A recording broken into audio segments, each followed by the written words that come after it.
Alright, now the clip for the ribbon cable is in the right place. It should be able to wiggle back and forth a little bit.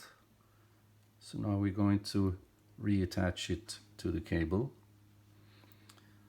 To do that, it's helpful to have a small pliers. Put the cable in like this in the middle and stick it in. It should snap in position like that. Then we need to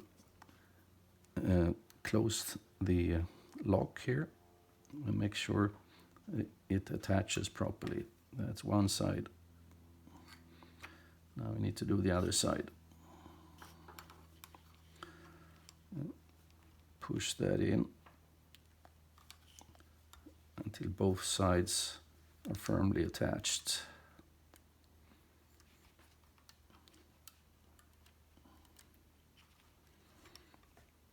There we go. So what's the next step?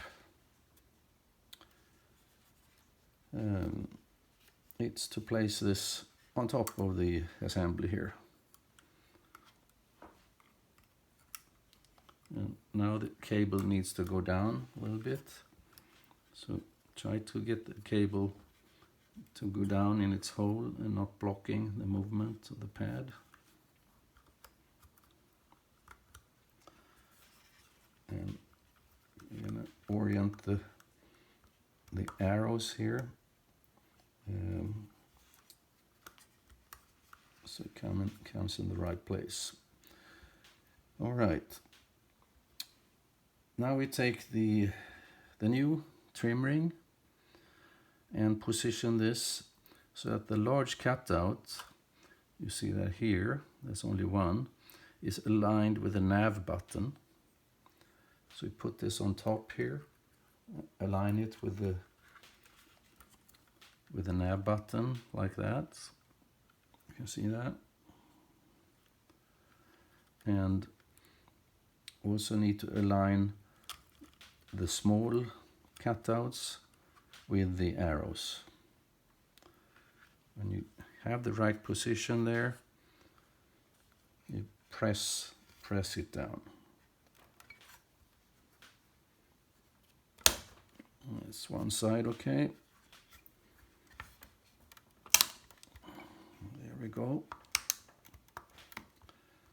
Press on all four pieces there, and it should come into its position. Now we'll check the movement here. It works fine. Rotary knob works fine as well. You can check the fit here. You see that there's no gap between the trim ring and the rotary knob. It's just the way it's supposed to be. Same thing here. So after a few hiccups, this installation is complete and perfect.